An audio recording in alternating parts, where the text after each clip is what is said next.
मक्का बहुत मुश्किलों से फतह करने के बाद अब पूरे अरब को ये पता चल गया था कि मोहम्मद ही अल्लाह के रसूल हैं, जिसके बाद बहुत तेजी से पूरे अरब से लोग इस्लाम की तरफ आने लगे और ये इस्लामिक एम्पायर पूरे अरब में फैलने लगी। अब मुसलमानों के लिए अरब में कोई भी खतरा नहीं था, लेकिन अरब से बाहर दुनिया की सबसे बड़ी सुपर पावर रोमन एम्पायर अरबों को यूनाइट होता देखकर बिल्कुल भी खुश नहीं थी, जिसकी वजह से पूरी दुनिया में ये बातें फैलने लगी कि बहुत जल्द रोमन एम्पायर मुसलमानों पर हमला करने वाली है ताकि वो अरबों को यूनाइट होने से रोक सके। कुछ लोगों ने ये कहा कि रोमन्स 40,000 और कुछ लोगों ने कहा कि 1 लाख की फौज लेकर रोमन्स मुसलमानों की तरफ बढ़ रहे हैं, जिससे मुसलमान हर टाइम अलर्ट रहने लगे कि किसी भी टाइम रोमन्स हमला कर सकते हैं। तो आप सल्लल्लाहु अलैहि वसल्लम ने हिजरत के 9 साल बाद रोमन एम्पायर से जंग का ऐलान कर दिया और इनके खिलाफ मुसलमानों की एक फौज जमा करना शुरू कर दी। इससे पहले जब भी आप सल्लल्लाहु अलैहि वसल्लम किसी इलाके पर हमला करते तो वो जंग से पहले किसी को भी ये नहीं बताते कि वो किस पर हमला कर रहे हैं। अब हालात इतने खतरनाक हो चुके थे कि आप सल्लल्लाहु अलैहि वसल्लम ने पहले से ही पूरे अरब को ये बता दिया कि हम दुनिया की सबसे बड़ी सुपर पावर रोमन एम्पायर से लड़ने जा रहे हैं और सबका हर मुसलमान का इस जंग में शरीक होना फर्ज है, और जो मुसलमान भी इस जंग में शरीक नहीं होगा इसे मुनाफिक डिक्लेयर कर दिया जाएगा। रोमन एम्पायर इससे कुछ अरसा पहले पर्शियन एम्पायर को हराकर दुनिया की सबसे बड़ी सुपर पावर बन चुकी थी, जिसको चैलेंज करना इम्पॉसिबल हो गया था। और सबका ये ख्याल था कि अरब जो अभी कुछ ही अरसा पहले यूनाइट हुए हैं वो कभी भी रोमन एम्पायर से नहीं लड़ सकते, और मुनाफिकों ने भी मुसलमानों को रोमन एम्पायर की ताकत से डराना शुरू कर दिया, जिसकी वजह से रसूलुल्लाह सल्लल्लाहु अलैहि वसल्लम की रोमन एम्पायर से जंग के ऐलान के बाद अरब में 2 फ्रैक्शंस बने। एक जो अपना सब कुछ कुर्बान करके बगैर किसी खौफ के मदीना की तरफ जंग में शामिल होने के लिए रवाना हुए, और दूसरे वो जो इस इतनी खतरनाक जंग से बचने के लिए बहाने बनाने लगे। आहिस्ता आहिस्ता पूरे अरब से लोगों ने इस फौज को ज्वाइन करना शुरू किया और आखिर इस फौज का नंबर 30,000 तक पहुंच गया और ये फौज अरब की सबसे बड़ी फौज बन गई। लेकिन इतनी बड़ी फौज को मैनेज करना भी कोई आसान काम नहीं था, क्योंकि ये जंग मुसलमानों को साल के सबसे गर्म टाइम में लड़नी थी, और वो भी अरब की गर्मी जिस वक्त पूरे अरब में कैद फैल चुका था, जिसकी वजह से रसूलुल्लाह सल्लल्लाहु अलैहि वसल्लम ने सारे मुसलमानों से इस फौज के लिए फंड्स इकट्ठा करने की रिक्वेस्ट की, जिसके बाद हर मुसलमान अपनी ताकत के मुताबिक इस फौज के लिए फंड इकट्ठा करने लगे। रसूलुल्लाह सल्लल्लाहु अलैहि वसल्लम अब तक हर जंग के बाद जो भी माल गनीमत हासिल करते थे इसे बहुत जनरली पूरे मुसलमानों में तकसीम कर देते थे। तो अब मुसलमानों की बारी थी कि वो भी रसूलुल्लाह सल्लल्लाहु अलैहि वसल्लम की इसी तरह मदद करें।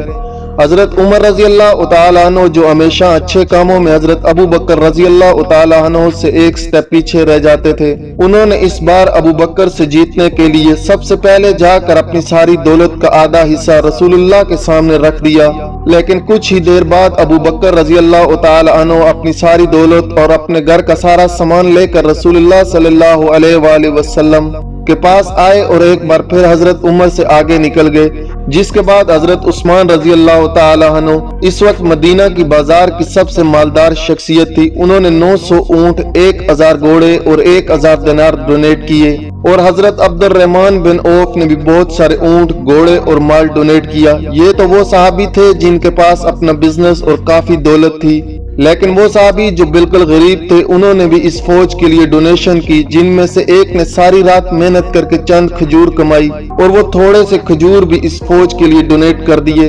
इतने सारे डोनेशंस के बाद भी 30,000 की इस फौज को मैनेज करना बहुत मुश्किल था,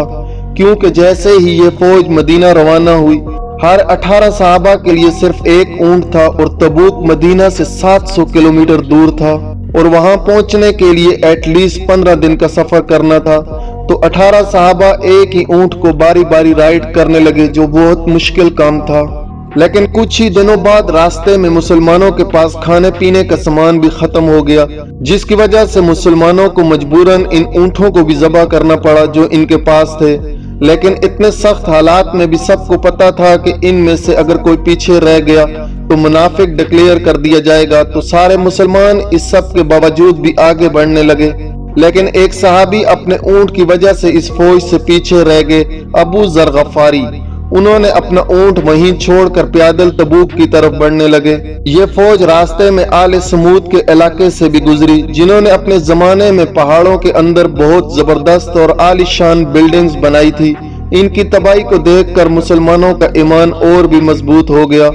لیکن آپ صلی اللہ علیہ وآلہ وسلم نے اس علاقے کے پانی کو یوز کرنے سے منع کر دیا۔ آخر 15 دن بعد مسلمان فائنلی تبوک پہنچے۔ تبوک مسلمانوں کے امپائر سے بالکل باہر رسالی کنگڈم کے سینٹر میں ایک سٹی ہے، which means کہ مسلمان اپنا علاقہ چھوڑ کر دشمن کے علاقے کے بالکل سینٹر تک پہنچ گئے، اور وہاں پہنچتے ہی مسلمان رومن امپائر سے لڑنے کے لیے بالکل تیار ہو گئے اور صفوں میں کھڑے ہو گئے، لیکن کافی ٹائم انتظار کرنے کے بعد بھی نتھنگ، بالکل خاموشی، اور کوئی بھی مسلمانوں سے لڑنے کے لیے نہیں آیا۔